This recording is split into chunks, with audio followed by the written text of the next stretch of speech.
जी हाँ, अक्षरा सिंह की तरह ज्योति सिंह भी पूरी तरह से छा गई है इंटरनेट पे। पूरा वीडियो देखे, कुछ अलग और अनोखा दिखाने वाली हूँ। कैसे दोनों अपने-अपने जोनर में काफ़ी ज़्यादा सुपर हिट होती जा रही हैं। तो वीडियो को पूरा देखें और वीडियो आपको अच्छा लगे तो लाइक, शेयर, कमेंट करना बिल्कुल ना भूलें और हमारे चैनल को भी सब्सक्राइब कर दें ऐसे ही तमाम न्यूज़ को पाने के लिए। आप अभी डिस्प्ले पे कुछ तस्वीरें देख रहे हैं। ये तस्वीर है अक्षरा सिंह की, जब वो एक बॉलीवुड इवेंट में गई थी और वहाँ पे ही उन्होंने ये फ़ोटोज़ क्लिक किया गया था और तभी से लोग उनको काफ़ी ज़्यादा मतलब कह सकते हैं कि उन्हें बॉलीवुड वाली फीलिंग आ रही है। ये तो अक्षरा सिंह ने अपने इंस्टाग्राम के स्टोरी में भी बताया था।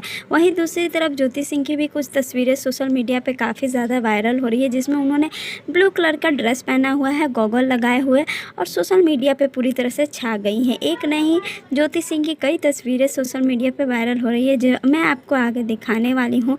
आप आगे देख सकते हैं अक्षरा सिंह की तरह ज्योति सिंह भी काफ़ी ज़्यादा पॉपुलर होती जा रही है। इंस्टाग्राम पे 1 मिलियन के करीब इनके फॉलोअर्स होने वाले हैं। तो आप समझ सकते हैं कि एक स्टार की पत्नी होने के बावजूद ये इनके 1 मिलियन फॉलोअर्स है, जो कि काफ़ी इम्पॉसिबल था, फिर भी ज्योति सिंह ने वो कर दिखाया। वीडियो कैसा लगा कमेंट में हमें एक बार ज़रूर बताइएगा।